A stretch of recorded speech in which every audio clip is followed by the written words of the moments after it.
Imagine Connor McDavid and Leon Draisaitl playing with Erik Karlsson for more than just the All-Star game. So recently talks have reopened between the San Jose Sharks and the Edmonton Oilers for Erik Karlsson. So this could be the absolute blockbuster deal of the trade deadline, and who knows, maybe things will heat up even more over the next couple of weeks. So as I'm talking about this, guys, think about this and let me know in the comments below. Will Erik Karlsson be moved? What do you think is the most likely trade scenario? And are the Oilers going to be the top trade partner for the San Jose Sharks? So comment down below there. So first of all, when we think about an Erik Karlsson trade, we know that it's not going to be particularly easy for a couple of reasons. First of all, Erik Karlsson has a full no move clause. In other words, he has to tell the Sharks, hey, it's all right if you want to trade me, and they have to kind of figure out a trade partner and give Karlsson hopefully a chance to compete for a Stanley Cup. Second of all, he's 32 years old, so he's not going to necessarily get better over the next couple of seasons.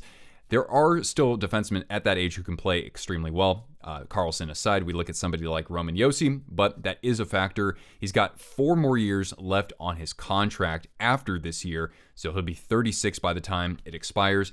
And that is at a cap hit of $11.5 million. He is by far and away the top paid defenseman in the NHL. So in terms of being able to make your team cap compliant in order to acquire somebody like that, that is a huge undertaking to say the least. But of course, with the season that Erik Karlsson's having, it could be worth it. He does look like the Erik Karlsson of old. I've watched tons and tons of games. So far through 54 games, Karlsson has 18 goals and he has 55 assists for 73 points. He's in some amazing company right now when you look at players who are at this point in the season and putting up those kinds of numbers. He's in the conversation with the seasons that Paul Coffey had back in the 80s. And Karlsson, if he finishes with 100 points, he would become the first defenseman to do so since Brian Leetch back in 1992. So this is an absolutely incredible year that he's having. And also you have to keep in mind that he leads all NHL players, every single one of them. He's even ahead of McDavid in even strength points with, I think, 54. So he's the tops in the NHL there.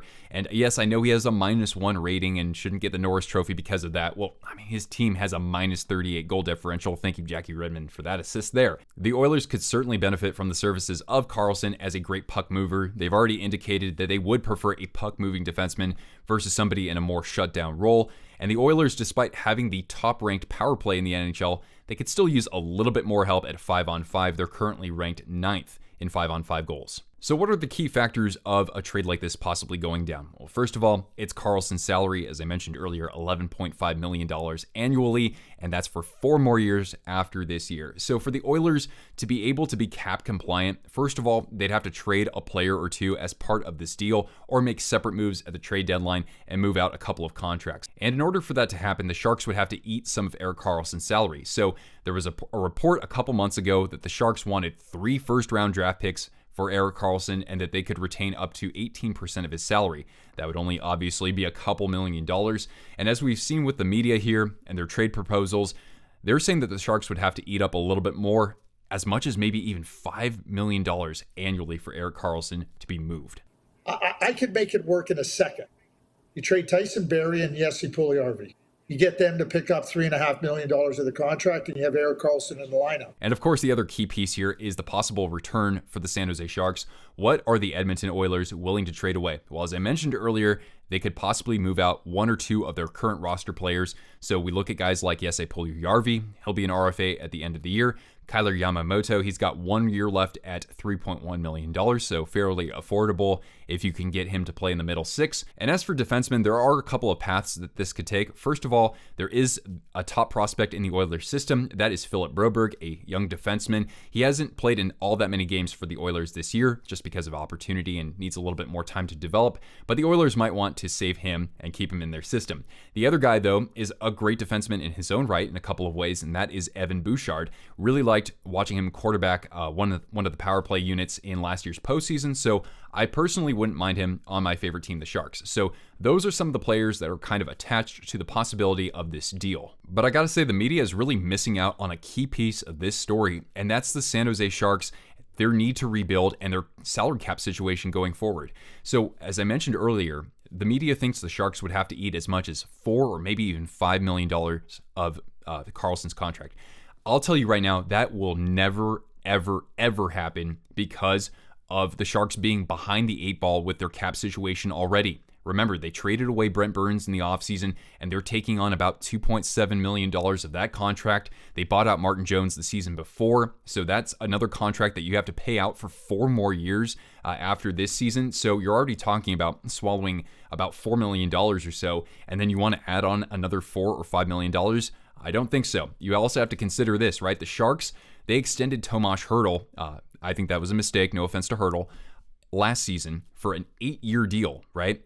And this is a guy who will be in his mid-30s at the end of that deal. But certainly more severely, you have Marc-Edouard Vlasic for 3 more years at $7 million annually, a full no-move clause, and you have, I think, a modified no-trade clause for Logan Couture, 4 more years at $8 million. So in terms of dead cap or paying guys who aren't anywhere near the ceiling of their NHL careers, Hertl aside, I guess, the Sharks are in just a terrible situation with that. Mike Grier, I'm not going to criticize him because he inherited this mess from the Doug Wilson regime.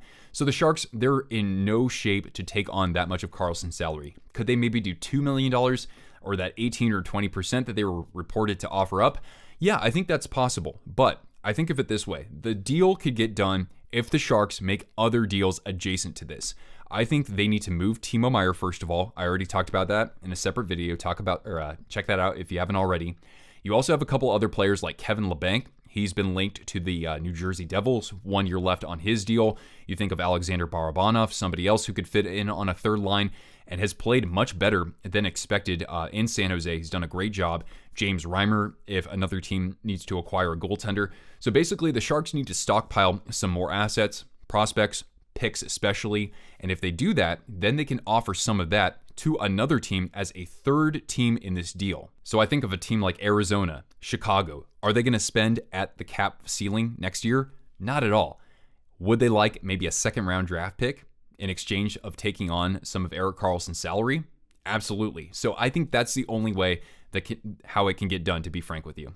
You also have to consider the rest of the market for defensemen in this trade deadline. So first of all, Jacob Chychrun, he's already been scratched indefinitely for trade-related reasons. And today, we found out the same for Vladislav Gavrikov. So if one of those players gets moved first, is there a possibility of Edmonton being one of those teams? And second of all, that's going to have even more influence on the asking price for somebody like Erik Karlsson.